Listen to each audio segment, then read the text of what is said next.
Lixo é qualquer tipo de resíduo orgânico ou inorgânico descartado, especialmente resultante do desenvolvimento humano. O tempo de decomposição do lixo no meio ambiente pode variar de acordo com o material. Alguns materiais podem demorar semanas, já outros podem demorar centenas de anos para se decompor. Assinale a alternativa que indica quais os 3 materiais que mais demoram a se decompor no meio ambiente.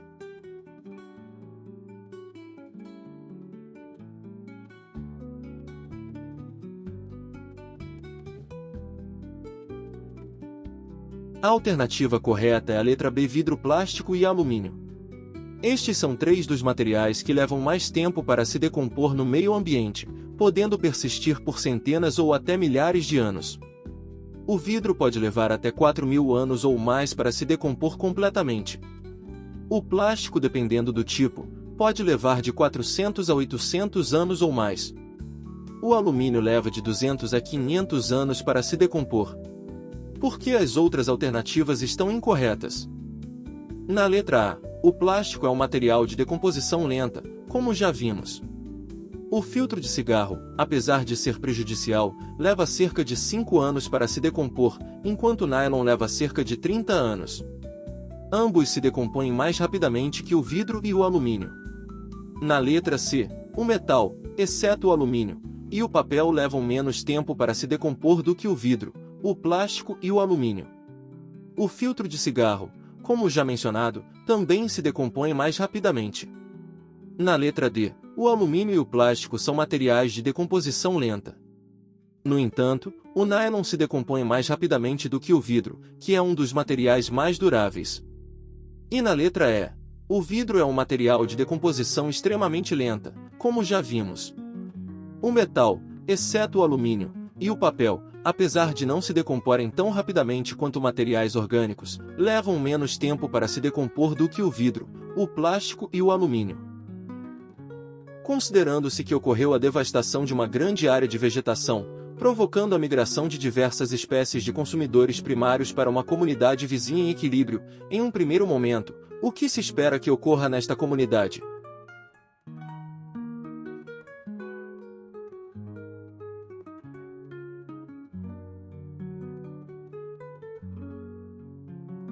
A questão aborda um cenário de desequilíbrio ecológico causado pela devastação da vegetação e seus impactos na comunidade vizinha. A alternativa correta é a letra E, a redução do número de produtores e o aumento da competição entre os herbívoros. A justificativa é que o aumento da população de herbívoros causa uma pressão maior sobre os produtores, levando à sua redução. A migração dos herbívoros aumenta a competição entre eles por recursos limitados, como alimento e espaço. Assinalar a alternativa que indica uma mudança nos padrões produtivos que contribuiu para a intensificação dos problemas ambientais urbanos.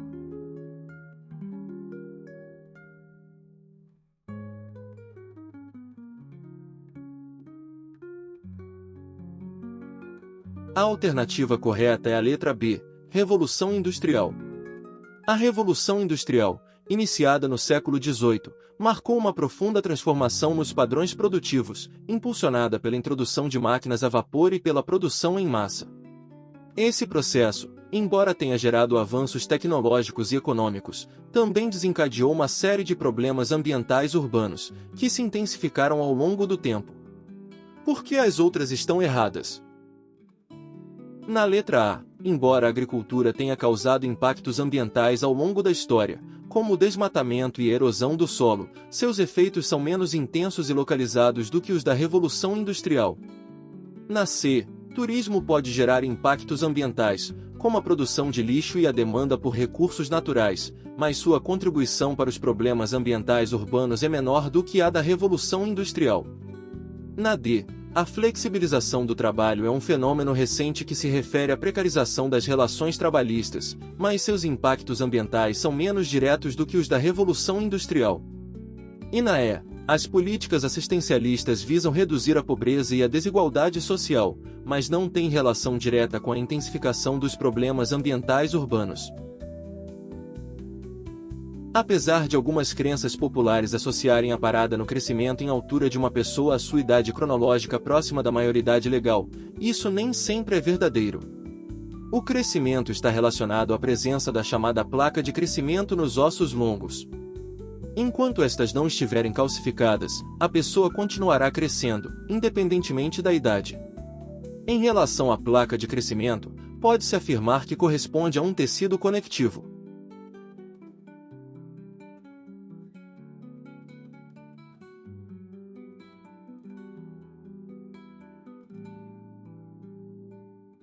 A resposta correta é a letra B, cartilaginoso, localizado entre as epífises e a diáfise. A justificativa é que a placa de crescimento, também chamada de placa epifisária ou cartilagem de crescimento, é uma estrutura cartilaginosa presente nos ossos longos. Ela fica entre a epífise, extremidade do osso, e a diáfise, parte alongada do osso. Por que as outras alternativas estão erradas? Na A, o periósteo é uma membrana que reveste os ossos externamente, e a placa de crescimento não está nessa posição. Na C, essa região contém tecido conjuntivo, mas não a placa de crescimento. E na D, o tecido reticular está associado à medula óssea, não à cartilagem de crescimento. Em certas regiões, há uma prática peculiar de usar larvas de moscas, que emergem de arroz cozido, como iscas para pesca. Alguns indivíduos sustentam a crença de que essas larvas surgem espontaneamente do arroz, em conformidade com a antiquada teoria da geração espontânea. No entanto, essa teoria foi desafiada por cientistas já no século XVII, como Redi e Pasteur, que conduziram experimentos demonstrando que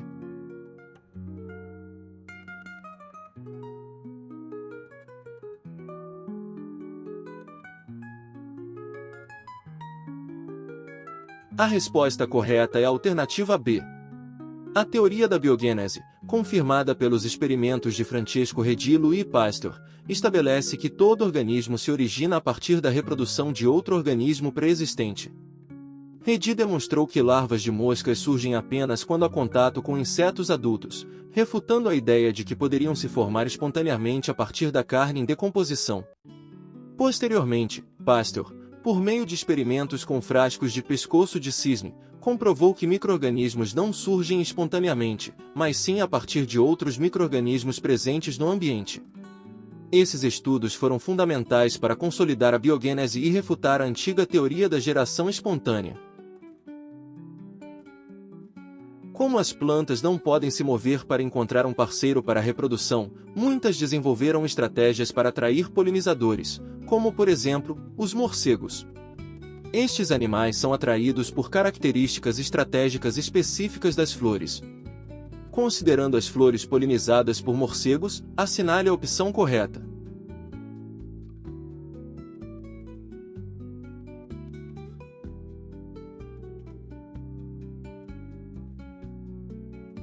A resposta correta é a alternativa C.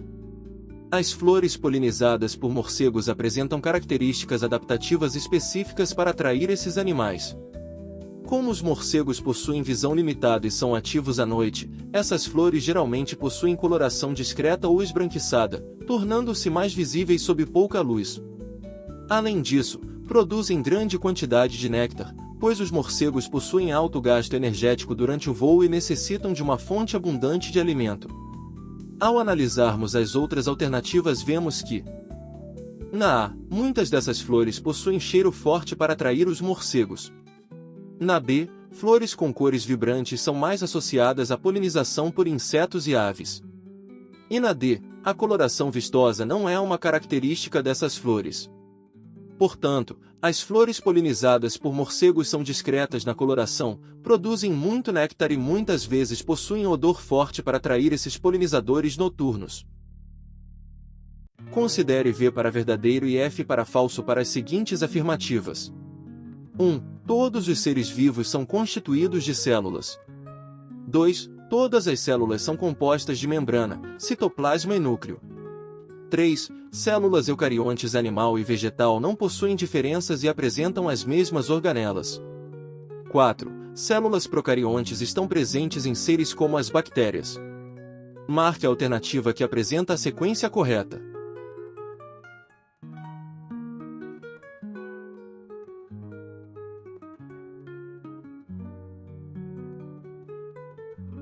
A resposta correta é a letra C. Analisando cada afirmativa temos que: em 1, é verdadeiro pois a teoria celular afirma que todos os organismos vivos são formados por células, exceto os vírus, que não são considerados seres vivos. Em 2, é falso pois células procariontes, como as bactérias, não possuem núcleo organizado, pois seu material genético fica disperso no citoplasma. Apenas as células eucariontes possuem núcleo delimitado por membrana. Em 3, é falso pois células vegetais possuem organelas que as células animais não possuem, como cloroplastos, parede celular e vacúolos grandes. E em 4, é verdadeiro pois as bactérias e as arqueias são organismos procariontes, ou seja, não possuem núcleo organizado nem organelas membranosas. As briófitas foram as primeiras plantas terrestres. Marque a alternativa que apresenta a principal característica das briófitas.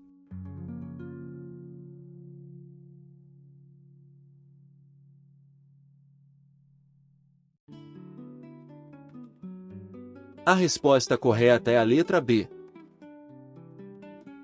A justificativa. As briófitas, como os musgos e hepáticas, foram as primeiras plantas a conquistar o ambiente terrestre, mas ainda possuem características primitivas. A principal delas é a ausência de tecidos vasculares, xilema e floema, o que significa que não possuem vasos condutores para transporte de água e nutrientes.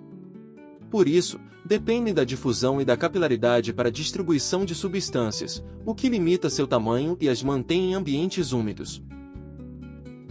Segundo a classificação de Whittaker, é possível dividir os seres vivos em 5 reinos, sendo o reino fungi um deles. Entre as opções abaixo, marque aquela que não corresponde às características desse reino.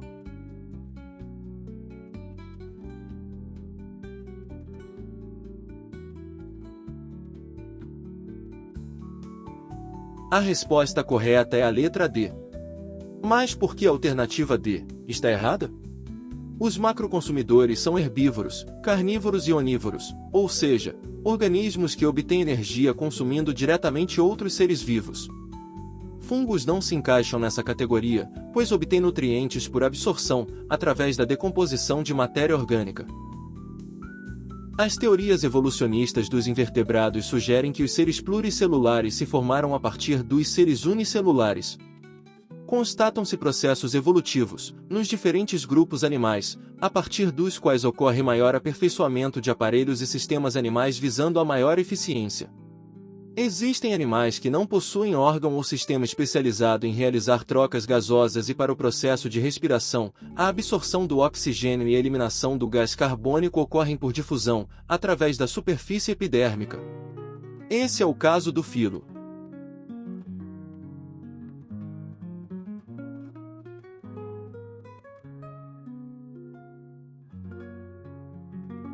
A resposta correta é a letra A. A justificativa é que os plateumintos são animais de corpo achatado que não possuem um sistema respiratório especializado.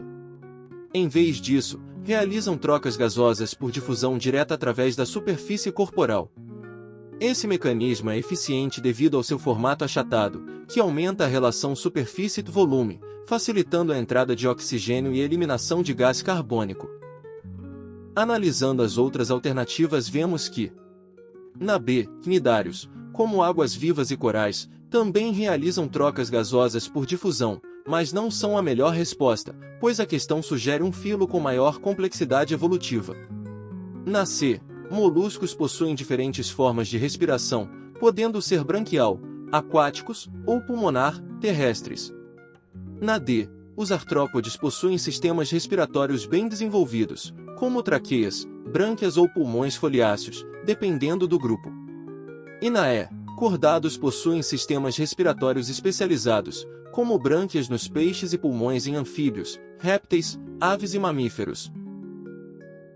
Analise as espécies. Pode-se dizer que os indivíduos acima pertencem.